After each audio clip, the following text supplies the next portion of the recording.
ီးတဲ့အတွက်ထိုင်ကုန်တွေလုံးဝမပါဘဲနဲ့အိတ်စင်တွေပဲပါတဲ့ဘတ်စကားစီးခဲ့တဲ့အတွေ့အကြုံကိုပြောပြချင်ပါတယ်။ဗီယက်နမ်နိုင်ငံကိုသွားခဲ့တော့က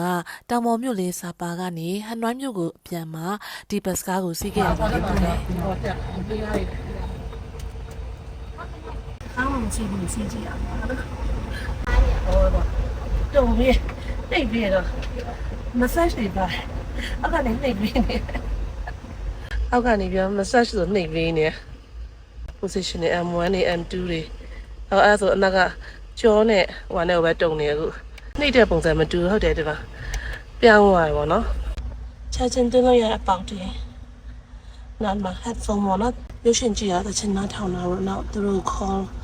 လို့ရတဲ့ဒီ bell လေးရှိရယ် ဒီလိုမျိုးနှစ်ထပ်အိတ်စင်လေးတွေကန့်ပေးထားတာပါခြေဆင်းပြီးတော့ကြောမိထိုင်လို့ရတယ်လို့မျိုးလုံးဝလှဲပြီးတော့အိတ်ပြီးတော့လိုက်ရင်လည်းရပါတယ်တလန်းလုံးအိတ်ပြီးတော့လိုက်လို့ရတယ်တကယ်ကို share ပဲကားစီးရင်နဲ့ပြင်လာလို့ရှိရင်ကိုယ့်ရဲ့ခြေရင်းမှာ TV ရှိပါတယ် TV လည်းကြည့်လို့ရပါတယ် privacy လိုချင်နေဆိုရင်တော့လိုက်ကားထားလို့လည်းရပါတယ်အိပ်ပြီးတော့ကားစီးရဲ့အကျင့်မရှိတော့တောင်ဆင်းလန်းနေမှာတော့နည်းနည်းမူးတယ်စကောထဲမှာလိမ့်နေတယ်လို့ခံစားရပါတယ်မြန်မာနိုင်ငံမှာလည်းဒီလိုကားမျိုးသားရှိလို့ရှိရင်စိန်ကြတောင်းလို့ရပြီပေါ့နော်